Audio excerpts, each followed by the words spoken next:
Good afternoon. This is the video newsletter for Buy Sell Short for Saturday, June 18th.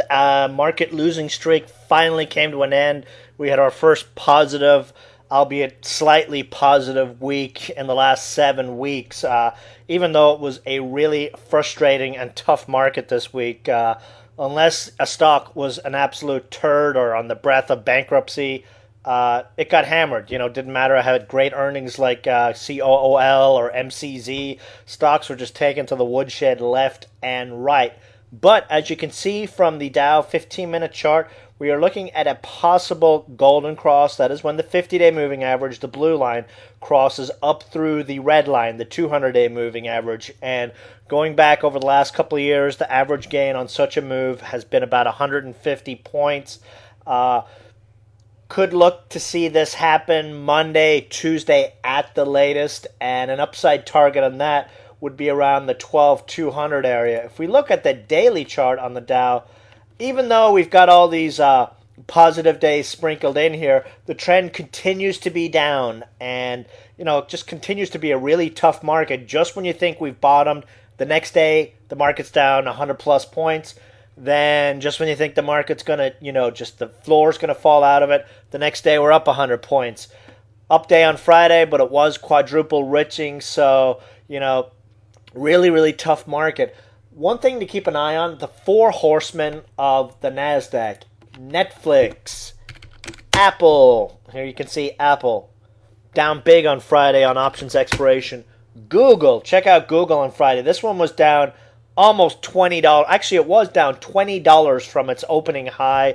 And then the last one, Amazon, all of them just been really, really weak over the last month. These are the four stocks I would look to for confirmation on a market bounce actually being one that's going to hold. That and the SMH. Check out the SMH chart.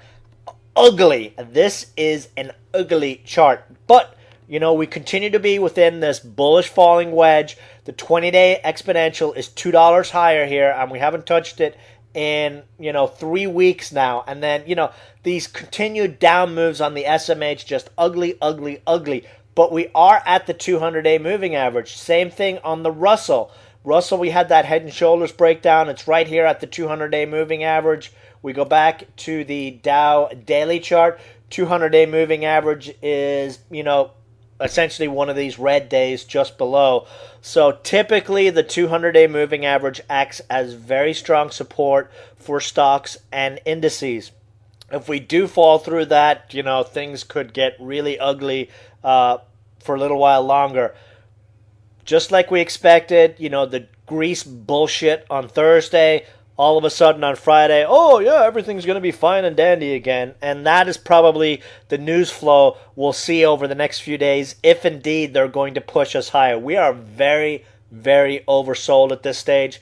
But, just like an overbought market, an oversold market can get even more oversold. And that's what we need to keep an eye on. We still remain very high cash.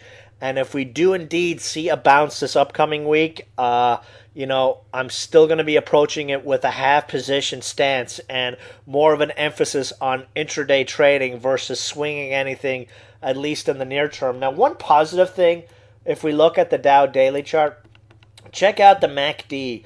We're slowly pushing towards a positive MACD. And we saw a similar thing happen during that market tank from late February into the end of March, that 1 month tank.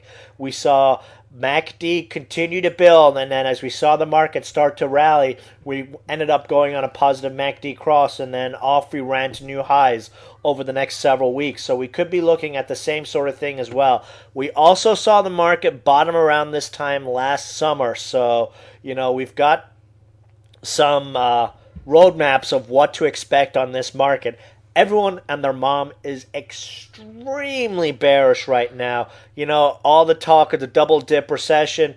And then, just to top things off, Time Magazine, their cover this week is, talking about the end of the recovery and a double dip.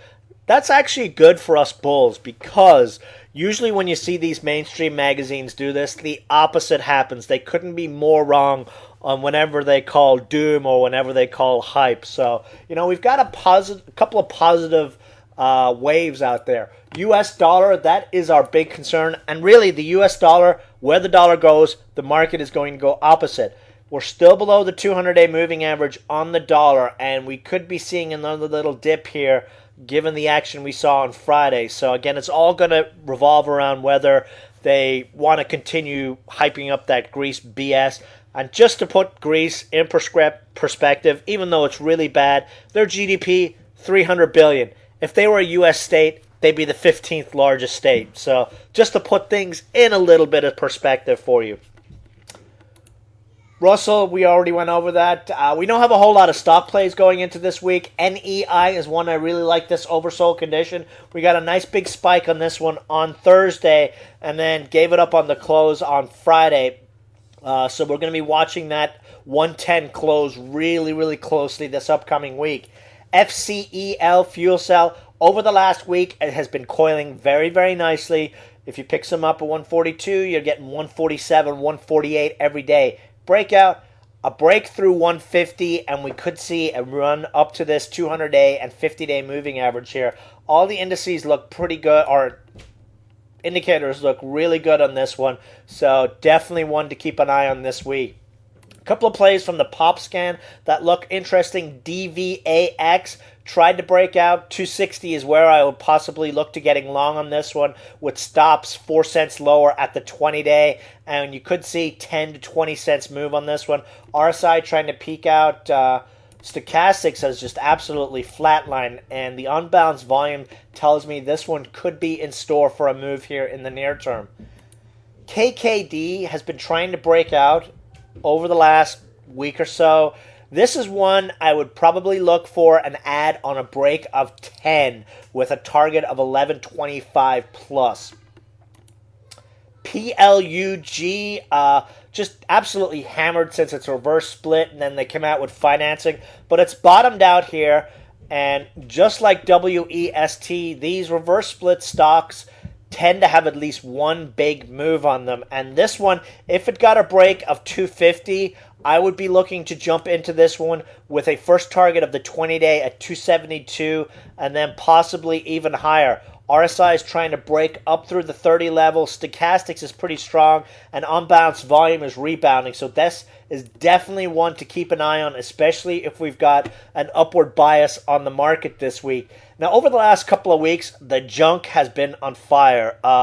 RITT up big over the last few days on a news announcement. Low flow play. This is what happens to these low floats. But this one is getting a little bit long in the tooth. They have $1 million in cash or less. Definitely ripe for a pullback. Even if you don't short this one or can't get shares, definitely one I would look to monitor it so you can learn the pattern here. It's up 4 days in a row. Stops, I would place at 12. Target on this one, I'd be looking for a pullback into the 9s and then, back to the 7 if it really starts to pull back. Now, ORS, this was a short we called in the chat room on Wednesday at 529. Our target was the 20-day exponential. Actually, our first target was the 8-day, and that was at 393 when we first called it. Hit that on the nose. Secondary target I mentioned when I said to cover partial positions on Friday was the 20-day at 325, and lo and behold, it hit 325. So you know how I'm always talking about how I love the 20-day exponential? It works both ways. It works for longs that have gotten deeply oversold, and it works for shorts that have gotten really overbought. You can see this is a stock that has always come back to its 20-day exponential after these big runs. And here again, if you were able to get short shares, was a fantastic short winner.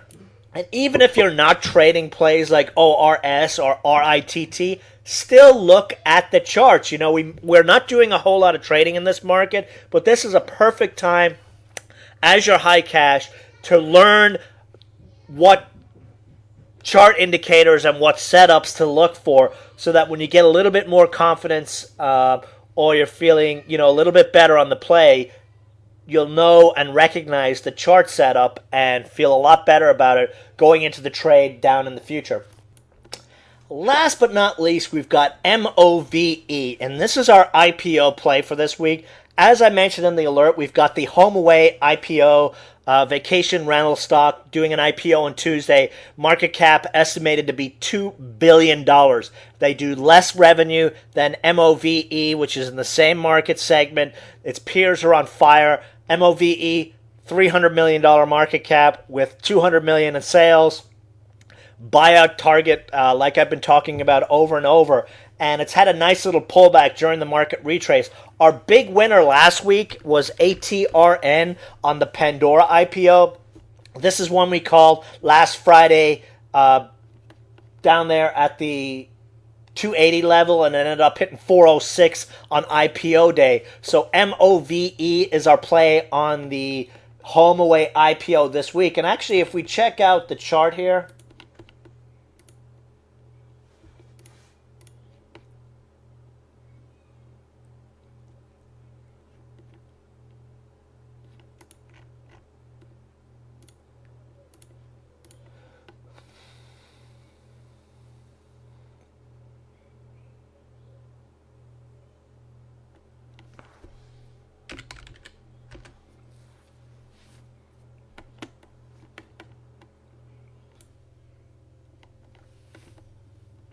so that's it for the video.